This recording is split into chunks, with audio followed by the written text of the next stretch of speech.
नमस्कार दर्शक मित्रों, आस्था मैगजीन.न्यूज में मैं रेणुका पांगरकर आप सबका स्वागत करती हूँ। आस्था मैगजीन.न्यूज की तरफ से आप सभी दर्शकों को 73वें गणतंत्र दिवस की हार्दिक शुभकामनाएं। तो चलिए बढ़ते हैं अब समाचार की ओर। देश आज 73वां गणतंत्र दिवस मना रहा है। राज्य की झांकियों ने दिखाई अपनी ताकत। काशी विश्वनाथ कॉरिडोर से लेकर ओलंपिक पे सफलता का प्रदर्शन। इस खास मौके पर हर साल की तरह इस बार भी राष्ट्रीय राजधानी दिल्ली के राजपथ पर भारत की सैन्य शक्ति और सांस्कृतिक विविधता देखने को मिली। इस दौरान कई राज्यों और उनकी संस्कृति की अनोखी झलक देखी गई, जिसमें लोगों ने एक ही जगह बैठकर काशी विश्वनाथ से लेकर हेमकुंड साहिब तक के दर्शन कर लिए। इस बार के परेड में उत्तर प्रदेश की झांकी खास थी। झांकी राज्य सरकार की नई सूक्ष्म, लघु और मध्यम उद्यम नीति और औद्योगिक विकास नीति पर आधारित एक जिला एक उत्पाद के माध्यम से कौशल विकास और रोजगार के माध्यम से उपलब्धि दिखाती है। इसके अलावा झांकी में काशी विश्वनाथ कॉरिडोर का भी प्रदर्शन किया गया। पंजाब की झांकी में स्वतंत्रता संग्राम में पंजाब के योगदान को दर्शाया गया, जिसमें भगत सिंह, राजगुरु और सुखदेव रहे। इसमें लाला लाजपत राय और उधम सिंह के नेतृत्व में साइमन कमीशन के खिलाफ माइकल ओ डायर को गोली मारने के विरोध को भी दर्शाया गया। खेल में नंबर 1 थीम के साथ हरियाणा की झांकी ने भाग लिया। टोक्यो ओलंपिक 2020 में भारत को मिले 7 पदकों में से हरियाणा ने 4 पदक हासिल किए। इसी तरह पैरा ओलंपिक 2020 में देश ने जीते 19 पदकों में से हरियाणा के खिलाड़ियों ने 6 पदक हासिल किए। गणतंत्र दिवस के अवसर पर प्रधानमंत्री नरेंद्र मोदी ने राष्ट्रीय युद्ध स्मारक पहुंचकर भारतीय सैनिकों को दी श्रद्धांजलि। प्रधानमंत्री नरेंद्र मोदी समारोह के दौरान विभिन्न राज्यों की पोशाक पहने हुए अक्सर देखे जाते हैं। वह 73वें गणतंत्र दिवस के अवसर पर उत्तराखंड की खास टोपी पहने हुए नजर आए। वहीं कंधे पर मणिपुर का गमछा डाला हुआ था। पीएम मोदी इंडिया गेट स्थित राष्ट्रीय युद्ध स्मारक पर भारतीय सैनिकों को श्रद्धांजलि देने पहुंचे। प्रधानमंत्री मोदी को विभिन्न राज्यों के पोशाक पहनने का काफी शौक है। खासकर स्वतंत्रता दिवस, गणतंत्र दिवस के मौके पर उनको ये अंदाज में देखा जा सकता है। इस बार भारतीय संस्कृति को दर्शाते हुए पीएम नरेंद्र मोदी ने उत्तराखंड की खास टोपी पहनी हुई थी। टोपी पर उत्तराखंड का राज्य पुष्प ब्रह्मकमल भी अंकित था। आईटीबीपी जवानों ने -40 डिग्री सेल्सियस में झंडा फहराया, भारत माता की जय के नारे लगाए। देश आज अपना 73वां गणतंत्र दिवस मना रहा है। देशवासियों का जोश काफी हाई है। इस मौके पर जगह जगह कार्यक्रम किए जा रहे हैं। उधर उत्तराखंड, हिमाचल और लद्दाख में 15 से 17,500 फीट की ऊंचाई पर तैनात जवानों ने भी पूरे जोश के साथ झंडा फहराया।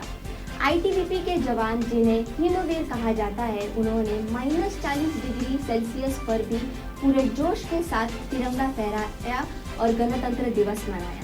एक दिन में 30,000 बढ़े कोरोना के मामले, 24 घंटों में 2.85 लाख नए केस। कोरोना वायरस के मामलों में एक बार फिर से उछाल दर्ज हुआ है। बीते 24 घंटों में देश में 2,85,914 नए मामले दर्ज होने के साथ 665 मरीजों की मौत हुई है। चौंकाने वाली बात यह है कि मंगलवार की तुलना में करीब 30,000 नए मामले मिले। इससे पहले मंगलवार को कोरोना के 2,55,874 केस सामने आए थे। इसी के साथ 2,99,073 मरीजों ने कोरोना को मात दी है। नए आंकड़ों के मुताबिक अब देश में एक्टिव मामलों की संख्या 22,23,018 पहुंच गई है। डेली पॉजिटिविटी रेट 16.16% है। वीकली पॉजिटिविटी रेट 17.43% दर्ज हुआ। बता दें कि इस वक्त देश में लगातार कोरोना के मामले में उतार चढ़ाव दर्ज किया जा रहा है। बढ़ते संक्रमण के चलते देश में प्रतिबंध भी लगाए हुए हैं ताकि इसका प्रसारण रोका जा सके। अब तो ओमिक्रॉन के सब वेरिएंट ने भी चिंता बढ़ा दी है। हाड़ कपाती सर्दी के बीच 1,155 ट्रेन कैंसिल। भारतीय मान्यताओं के तहत माना जाता है कि मकर संक्रांति यानी 14 जनवरी के बाद से ठंड धीरे धीरे कम पड़ने लगती है। लेकिन इस बार ये ग्लोबल वार्मिंग का असर है या कुछ और, ये हाड़ कपाने वाली ठंड कम होने का नाम ही नहीं ले रही है।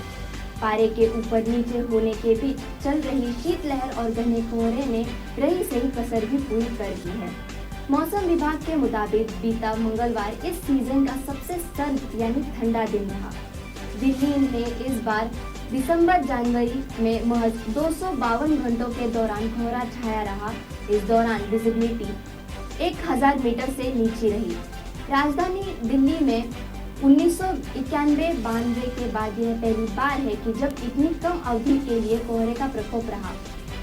भारत मौसम विज्ञान विभाग ने यह जानकारी दी। दरअसल दिसंबर-जनवरी में आमतौर पर उत्तर भारत में घने कोहरे के प्रकोप का खतरा बना रहता है। यूके के प्रधानमंत्री की चेतावनी, यूक्रेन में युद्ध छिड़ा तो दूसरे विश्व युद्ध से ज्यादा तबाही, रशिया को रक्तपात से बचने की दी सलाह। रूस और यूक्रेन के विवाद में अमेरिका समेत पूरे यूरोप में रूस के साथ तनाव बढ़ता देखा जा सकता है। इसी सैन्य और राजनीतिक तनाव के बीच ब्रिटेन के प्रधानमंत्री बोरिस जॉनसन ने मंगलवार को एक टीवी चैनल को दिए गए इंटरव्यू में कहा कि अगर रूस यूक्रेन पर हमला करता है तो दुनिया में दूसरे विश्व युद्ध के बाद सबसे ज्यादा तबाही हो सकती है। इसके परिणाम यूरोप, पश्चिमी देशों सहित पूरी दुनिया के लिए काफी भयानक हो सकते हैं। इसीलिए हम इस मामले को ऐसा नहीं होने देने के लिए पूरी तरह से एकजुट हैं। उन्होंने कहा कि मैं रूस को एक बात स्पष्ट कर देना चाहता हूं कि यदि रूस के राष्ट्रपति यूक्रेन के साथ युद्ध शुरू करने का प्रयास करते हैं तो हम रूस और उसके सहयोगी देशों पर आर्थिक प्रतिबंध लगाने के साथ उनको रोकने के लिए सभी जरूरत कदम उठाएंगे। युद्ध शुरू करना इस समय बहुत ही आत्मघाती फैसला होगा और उन्हें इससे बचना चाहिए। गणतंत्र दिवस की पूर्व संध्या पर पद्म पुरस्कारों का ऐलान कर दिया गया। कल्याण सिंह, सीडीएस रावत समेत 4 को पद्म विभूषण, गुलाम नबी आजाद को पद्म भूषण सम्मान। गणतंत्र दिवस की पूर्व संध्या पर केंद्र सरकार ने मंगलवार को पद्म पुरस्कारों का ऐलान कर दिया। इस साल पद्म विभूषण के लिए कुल 4 नाम चुने गए हैं। इनमें से 3 लोगों को यह सम्मान मरणोपरांत दिया गया है।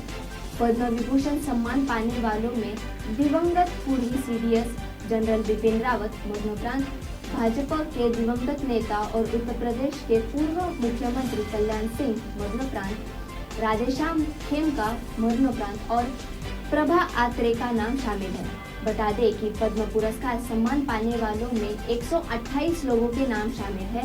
इनमें से 4 पद्म विभूषण, 17 को पद्म भूषण और 107 को पद्मश्री सम्मान से सम्मानित किया जाएगा। वहीं कांग्रेस के दिग्गज नेता गुलाम नबी आजाद को पद्म भूषण, बंगाल के पूर्व मुख्यमंत्री बुद्धदेव भट्टाचार्य को पद्म भूषण, पूर्व गृह सचिव राजीव महर्षि को पद्म भूषण सम्मान से सम्मानित किया जाएगा। इसके अलावा माइक्रोसॉफ्ट के प्रमुख सत्या नडेला और गूगल के सीईओ सुंदर पिचाई को भी पद्म भूषण पुरस्कार से सम्मानित किया जाएगा। वहीं भारत बायोटेक के फाउंडर कृष्ण लीला और उनकी पत्नी को पद्म भूषण सम्मान से नवाजा जाएगा। वहीं नीरज चोपड़ा को पद्मश्री से सम्मानित किया जाएगा। बिहार में छात्रों का प्रदर्शन लगातार तीसरे दिन जारी। ट्रेन में लगाई आग, गया में पथराव। रेलवे भर्ती बोर्ड की एनटीपीसी परीक्षा में धांधली को लेकर बिहार में कैंडिडेट्स का विरोध प्रदर्शन लगातार जारी है। आज तीसरे दिन छात्रों ने गया रेलवे जंक्शन के प्लेटफॉर्म पर पथराव किया। आक्रोशित युवाओं की भीड़ ने वहां पर खड़ी एक पैसेंजर ट्रेन को भी आग के हवाले कर दिया। इससे पहले मंगलवार को गुस्साई भीड़ ने पटना, सीतामढ़ी, मुजफ्फराबाद, आरा, बक्सर में बवाल काटते हुए रेलवे की संपत्ति को नुकसान पहुंचाया था। राफेल लड़ाकू विमान उड़ाने वाली भारत की इकलौती महिला पायलट ने परेड में लिया हिस्सा, दिखाई बेटियों की ताकत। देश की पहली महिला Rafale jet pilot flight lieutenant Shivangi Singh ने बुधवार को गणतंत्र दिवस के मौके पर भारतीय वायुसेना की झांकी में हिस्सा लिया। वह भारतीय वायुसेना की झांकी का हिस्सा बनने वाली दूसरी महिला फाइटर जेट पायलट है। पिछले साल फ्लाइट लेफ्टिनेंट भावना कंठ की झांकी का हिस्सा बनने वाली पहली महिला फाइटर जेट पायलट बनी थी। शिवांगी सिंह बनारस से हैं। वह आईएएफ में 2017 में शामिल हुई। वह राफेल उड़ाने से पहले मिग 21 बाइसन विमान उड़ा चुकी हैं। राजकोट के कल्याण स्कूल में आज देखने मिला गणतंत्र दिवस का उत्साह। आज पूरे देश में गणतंत्र दिवस का उत्साह देखने मिला, वहीं राजकोट में स्थित कल्याण स्कूल भी इस खुशी के रंग में रंगा हुआ दिखा। स्कूल को छोटे छोटे तिरंगों तथा केसरी, सफेद और हरे रंग के गुब्बारों के साथ सुंदर सजाया गया था। इस समारोह में छात्रों ने भी बहुत उत्साह के साथ भाग लिया। छात्रों द्वारा ध्वजारोहण से पहले परेड का भी प्रदर्शन किया गया। स्कूल के आचार्य श्री निकुंज भाई पटेल के हस्ते ध्वज फहराया गया। ऐसे ही समाचार और देश विदेश की खबरों को सुनने के लिए हमारे आस्था मैगजीन.न्यूज़ को लाइक करें, शेयर करें और सब्सक्राइब करें। धन्यवाद। સંસ્કારોનું સિંચન કરતું પારિવારિક મેગેઝિન એટલે આસ્થા ગુજરાતી મેગેઝિન અને ડિજિટલ વેબ ન્યૂઝ પોર્ટલ. આસ્થા સમાચારોનું સચોટ માધ્યમ. વધારે માહિતી માટે વિઝિટ aasthamagazine.news.